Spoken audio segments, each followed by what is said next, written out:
কণ্ঠ, সর্বদা সত্যের পথে। রেমালের প্রভাব কলকাতা মহানগরীতে। একটানা ঝড় বৃষ্টির কারণে শিয়ালদহ দক্ষিণ শাখায় সকাল 9টা পর্যন্ত বন্ধ থাকবে ট্রেন চলাচল। গতকাল রাত্রি 11টার পর থেকে ইতিমধ্যে বিভিন্ন স্টেশনে দাঁড়িয়ে রয়েছে লোকাল ট্রেন। বিভিন্ন ট্রেনের মধ্যে আটকে বহু যাত্রী। সকাল 6টা পর্যন্ত ট্রেন বন্ধ থাকার কথা ছিল প্রাথমিকভাবে। শেষ পর্যন্ত তা সকাল 9টা পর্যন্ত বৃদ্ধি পায় এবং সমস্যায় পড়েছেন বহু যাত্রী।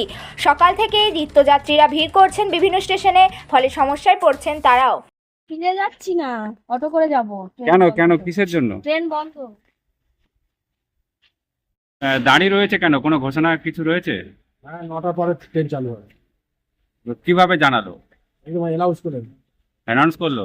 তাহলে আপনাদের কি সমস্যা হচ্ছে? আপনারা কি অসুবিধার মধ্যে পড়েছেন? এটা তো রাত থেকে ট্রেন দাঁড়িয়ে আছে।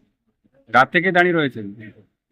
কোথায় যাবেন? কোথায়? জানি না, রাত কটা থেকে? রাত 11টায় ট্রেন দাঁড়িয়ে আছে। আপনার নাম? অনার্স হচ্ছে সামনে। এসে কি জানতে পারলেন? অ্যানাউন্স করে দিয়েছে 9টার পরে ট্রেন ছাড়ে। আপনি কোথায় যাবেন? হ্যাঁ, কখন বেরিয়েছেন বাড়ি থেকে? এখানে থেকে 7:30 6টা পর্যন্ত বন্ধ থাকার কথা ছিল, সেটা জানতেন? যাচ্ছি। তা এখন কি করবেন? না চলে বাড়িতে চলে যাবো এখানে। আপনার নাম?